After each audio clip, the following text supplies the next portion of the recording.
अभी हम लोग चैप्टर 8 कोई दिन अशुभ नहीं को करेंगे। कहानी वृंदावन लाल वर्मा के द्वारा लिखी गई है और इस कहानी के माध्यम से लेखक सबसे पहले कुछ संदेश को देना चाहते हैं, जिसमें पहला संदेश यह है कि हमें अंधविश्वासी नहीं बनना चाहिए। यानी जैसा कि इस शीर्षक से ही पता चल रहा है कि कोई भी दिन अशुभ नहीं होता है।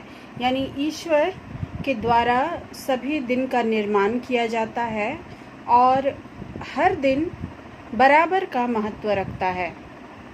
तो कोई भी दिन से शुभता या अशुभता नहीं जुड़ती है। हर दिन अगर हम मेहनत से कार्य को करते हैं तो हमारे लिए हर दिन शुभ होता है। दूसरी बात उन्होंने ध्यान दिलाने की कोशिश की है कि हमें अपने जीवन में मेहनती बनना चाहिए और कर्मशील बनकर आलस्य को त्याग कर काम के प्रति समर्पित होने का भाव रखना चाहिए। यानी कहने का तात्पर्य है कि मेहनती बनना है हमें और परिस्थितियों का सामना करना हमें सीखना चाहिए। चाहे जैसी भी परिस्थितियां हो जीवन में, उसका हमें सामना करना चाहिए। और तीसरी बात उन्होंने यह बतानी चाहिए कि हमें स्वयं पर विश्वास करना चाहिए, यानी कि आत्मविश्वासी व्यक्ति बनना चाहिए। यानी खुद पर इतना विश्वास रखना चाहिए कि हम जो भी कार्य करें अपने आत्मविश्वास के बल पर उसमें सफलता पा सकें। तो अब हम लोग कहानी को शुरू करेंगे। दिसंबर का महीना, जिस पर इंग्लैंड के उस भाग की सर्दी जहां ब्राउन रहता था। ब्राउन नायक का नाम है जिसके ऊपर ये पूरी कहानी, ये पूरी घटना आधारित है। कहानी विश्व युद्ध से जुड़ी हुई है, तो थोड़ा सा हम लोग उस घटना को भी ध्यान में रखें, यानी विश्व युद्ध को ध्यान में रख करके इस कहानी को पढ़ेंगे तो जल्दी समझ में आएगा। तो दिसंबर का समय था और इंग्लैंड का ये व्यक्ति जो है इंग्लैंड का था, जहाँ पर दिसंबर में काफ़ी ठंड पड़ती थी।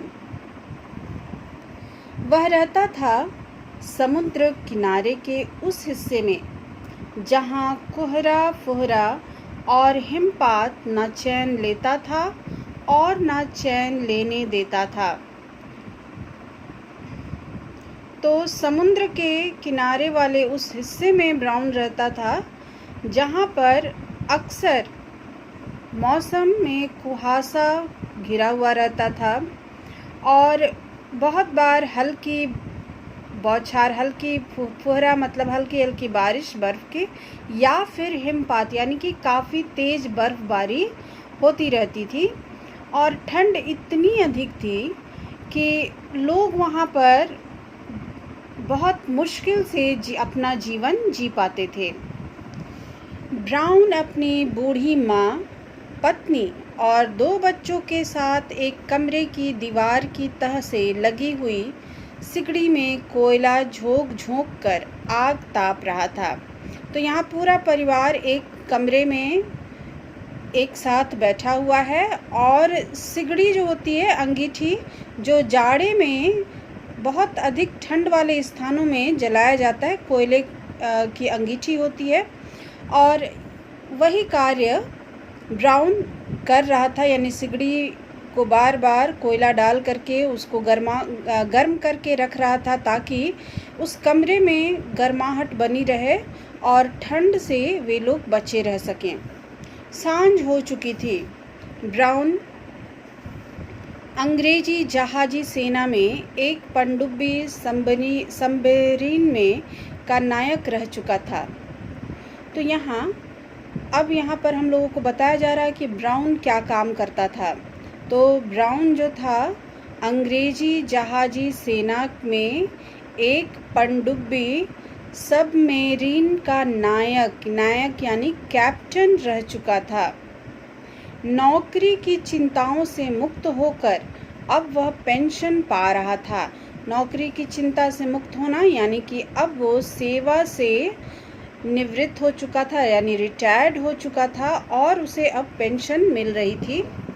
ढलती आयु का था परंतु था स्वस्थ, यानी कि आयु उसकी ढल रही थी, का बुजुर्ग व्यक्ति था लेकिन स्वास्थ्य बिल्कुल ठीक था।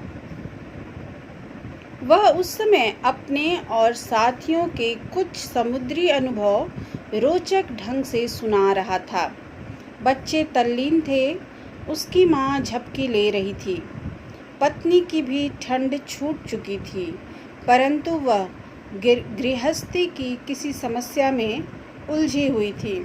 बाहर से किसी ने दरवाज़ा खटखटाया, यानी अभी उस कमरे में ब्राउन बैठा हुआ था और अपने कुछ रोचक अनुभवों को, समुद्र की कुछ अनुभवें जो उसके जीवन में कुछ जो घटनाएं घटित हुई थी, उस अनुभव को बड़े ही रोचक ढंग से, यानी कि बहुत ही इंटरेस्टिंग वे में उसको अपने बच्चों को बता रहा था।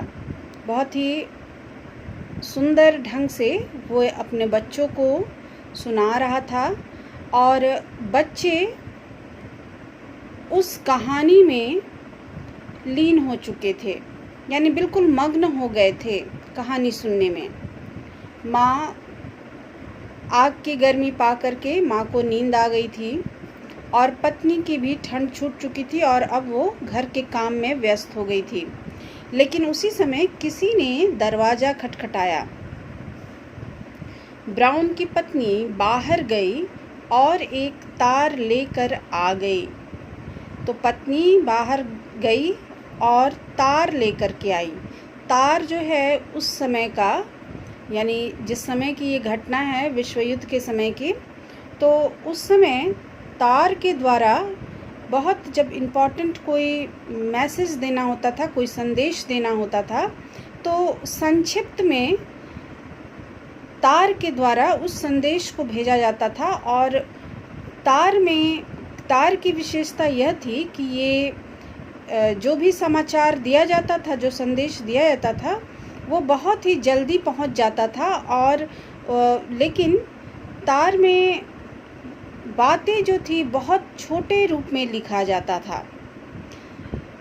तो सबसे उस समय का जल्दी से पहुंचने वाला संदेश या चिट्ठी के जगह पर ये तार दिया जाता था, उसमें संदेश रहता था व्यक्तियों के द्वारा। ब्राउन ने जल्दी से तार खोलकर पढ़ा और स्तब्ध रह गया। बुढ़िया भी जाग गई थी, यानी संदेश को ब्राउन ने जल्दी से खोल करके पढ़ा और उसे बहुत आश्चर्य हो रहा था। स्तब्ध होना यानी कि एक तरह से आश्चर्यचकित हो गया था उस ये को पढ़ करके, उस संदेश को पढ़कर। किसका तार है, क्या है इसमें, बुढ़िया ने पूछा, यानी माँ को यहाँ माँ ने पूछा कि किसका तार है और क्या है। पत्नी की उत्सुक दृष्टि में भी प्रश्न था। बच्चे हैरान थे। पत्नी भी काफ़ी उत्सुकता से देख रही थी कि इसमें क्या है और बच्चे भी हैरान थे। ब्राउन ने तार पढ़कर सुनाया, तुम तुरंत मुझसे मिलने आओ, विंसेंट चर्चिल। ये विंसेंट चर्चिल के द्वारा भेजा गया संदेश था और संदेश में था कि तुम तुरंत मुझसे मिलने आओ। चर्चिल के विषय में अब यहाँ जानकारी दी जाएगी। सन 1918 की बात है। उस समय चर्चिल अंग्रेजी जहाजी बेड़े का प्रधानामात्य, फर्स्ट लॉर्ड ऑफ एडमिरल्टी था। प्रधानामात्य यानी कि जहाजी बेड़े का सबसे प्रधान जो अधिकारी होता है, उसे प्रधानामात्य के नाम से जाना जाता है, जिसका जो पदवी है फर्स्ट लॉर्ड ऑफ एडमिरल्टी का था। जर्मनी में घोर युद्ध हो रहा था। तुर्की भी जर्मनी के साथ युद्ध में शामिल था। अमेरिका अंग्रेजों के साथ था। परंतु भूमध्य सागर में जर्मनी की पनडुब्बियों और तुर्की के एक ड्रेडनॉट भारी भरकम फौजी जहाज़ों ने जो उपद्रव मचा रखा था, उसके कारण स्वेज नहर का मार्ग बंद हो गया था। न अमेरिका कुछ कर पा रहा था, न इंग्लैंड। युद्ध ने भयानक रूप धारण कर रखा था। ब्राउन समाचार पत्र में पढ़ता रहता था। चर्चिल ने क्यों बुलाया, उसे आश्चर्य था। यानी अभी तक युद्ध बहुत ही भयंकर रूप ले चुका था और चर्चिल के द्वारा बुलाए जाने पर उसे आश्चर्य हो रहा था। पत्नी ने कहा, अपने ही देश में कोई काम देना चाहते होंगे चर्चिल, शायद जहाज या नावें बनवाने का कार्य या उनकी देखभाल। माँ बोली, पेंशन दे दी है, ब्राउन को विश्राम लेने दें। देखूं चर्चिल ने क्यों बुलाया। ना मालूम क्या बात है, जाने पर पता चलेगा, धीमे स्वर में ब्राउन ने कहा। माँ और पत्नी अभी अटकलें लगा ही रही थी और माँ का कहना था कि पेंशन मिल रहा है तो अब ब्राउन को विश्राम करना चाहिए, जाने की आवश्यकता नहीं है। लेकिन चर्चिल ने निर्णय ले लिया था कि वो वहाँ जाएगा और पता करेगा कि क्यों बुलाया गया है। हमें कहानी सुनाओ, कहानी अभी अधूरी है, एक बच्चे ने आग्रह किया। लेकिन बच्चों को अभी जो कहानी वे सुन रहे थे उसे अभी पूरी करनी थी। ब्राउन कहानी कहने लगा। दूसरे दिन की पहली गाड़ी से ब्राउन लंदन के लिए रवाना हो गया। जैसे ही वह चर्चिल के कार्यालय में पहुंचा, चर्चिल ने तुरंत बुला लिया। तो उसने उस समय निर्णय लिया कि वो जाकर के मिलेगा और वहाँ वो पहुँचा। जैसे ही वो चर्चिल के कार्यालय में पहुँचा, यानी कार्यालय का मतलब ऑफिस में पहुँचा, चर्चिल तुरंत उसे बुला लिया अंदर। तो आज कहानी हम लोग इतना रखेंगे, अगले दिन आगे पढ़ेंगे।